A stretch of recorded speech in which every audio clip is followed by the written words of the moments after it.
नमस्कार, मैं हूं मोहम्मद फ़हीम हुसैन और आप देखना शुरू कर चुके हैं जहानाबाद हलचल।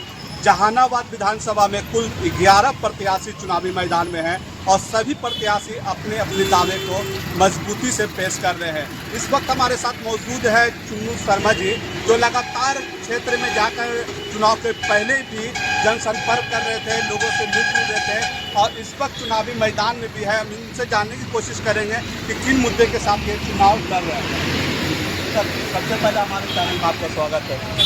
देखिए, चुनाव में जो प्रमुख मुद्दा मेरा था, जिसको लेकर हम सबसे पहली बार हम सीएम देख रहे हैं कि जहानाबाद में चुनाव लड़ना है, वो मुद्दा था राजनीतिक पार्टियों में जो व्यापक भ्रष्टाचार है, उसको लेकर हमने लड़ाई शुरू की थी। और जैसे जैसे हम बढ़ रहे हैं तो और बहुत सारा मुद्दा जो जनता और खास करके सभी राजनीतिक पार्टियों के कार्यकर्ता को सामना करना पड़ रहा है, वो हम महसूस कर रहे हैं कि किस तरह से सभी राजनीतिक, चाहे महागठबंधन के हों चाहे एनडीए के हों, सभी अपने अपने कार्यकर्ताओं का वो इस्तेमाल करने की प्रस्तुत समझ रहे हैं और ये उनकी सबसे बड़ी ज़रूरत है।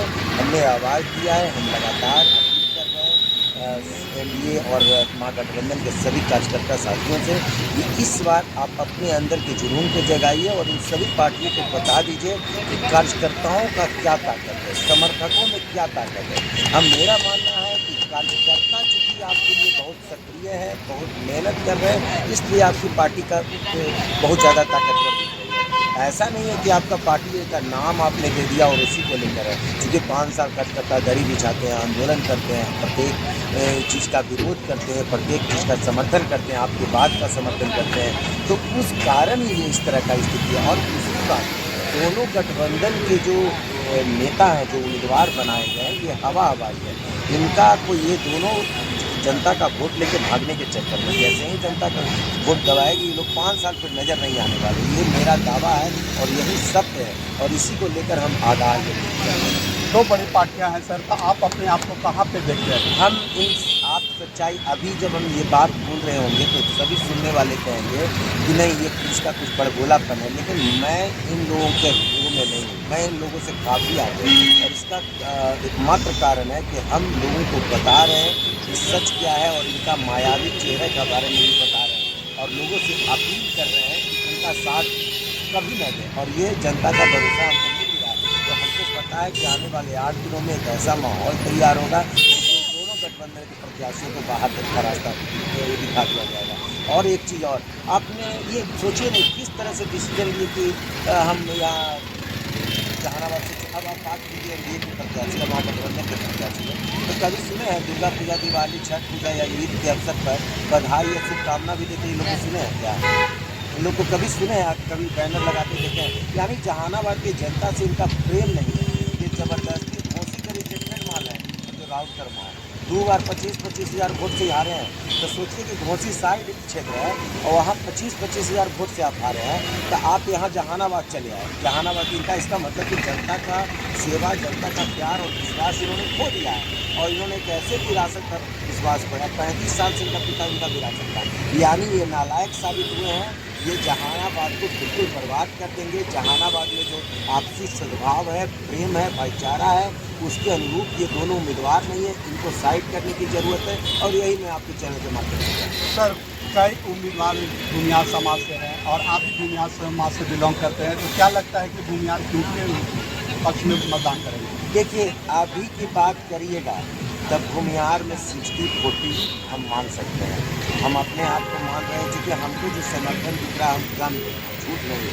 भूमिहार में जो बड़ा पार्टी है, बड़ा बंडल देके टिकट नहीं है, नोट का बंडल देके टिकट नहीं है, इधर ही जानते हैं कल्चर चलन है, बड़ा पार्टी की तरफ ध्यान रखाइए तो हमारे समाज के लोग भी इधर ही फंसे हुए हैं। लेकिन हकीकत है कि हम अपने समाज से अपील करेंगे कि आपकी आवाज़ की सहमति मेरे साथ होना चाहिए। अगर आप क्रांतिकारी लोग हैं, आप हर चीज़ गलत चीज़ का विरोध करते आए हैं, तो हम उनसे अपील कर रहे हैं और आने वाले दिनों में हमको सफलता मिलेगा और ये 40 से बढ़कर हम 80 रहेंगे और वोट 20 रहेंगे। सर, आपका चुनाव चिन्ह क्या है और क्रमांक संख्या क्या है? मेरा चुनाव चिन्ह प्यारा सा कड़ाही है। आप इसकी भी तुलना अदर मान लिया आप 3 ओल्ड कल्चरल है। अब कई घर में देखें तीर रखा हुआ है, या लालटेन का ज़माना है, लेकिन कढ़ाई सबके घर में उपयोग है। सब्जी, भुजिया, पापड़, इसके बगैर खाना अधूरा है। और 11 नंबर पर यानी सबसे अंतिम बटन में जिनको भी दबाना है, मेरे पक्ष में तो समझिए सबसे अंतिम बटन 11 नंबर, और 11 तारीख को वोटिंग भी है और 11वां महीना भी चल रहा है। एक सुखद संजोग है 11-11-11। अब सोच लीजिए कि कितना बेहतरीन माहौल है। आने वाले 11 दिनों में हम इन दोनों को उखाड़ सकते हैं।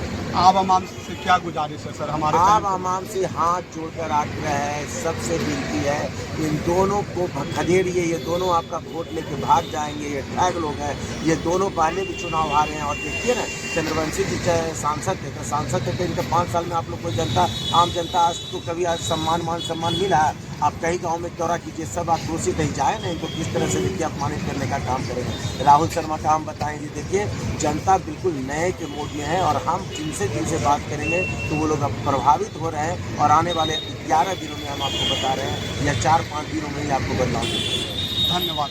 ये थे जहानाबाद के प्रत्याशी रितेश कुमार उर्फ चुन्नू शर्मा, जिन्होंने अब आप लोगों से आग्रह की है कि 11 तारीख को 11 नंबर क्रमांक संख्या और कड़ाही छाप पे मतदान कर हमें भारी मतों से विजय बनाएं। कैमरामैन संजय कुमार के साथ मैं मोहम्मद फहीम हुसैन, जहानाबाद।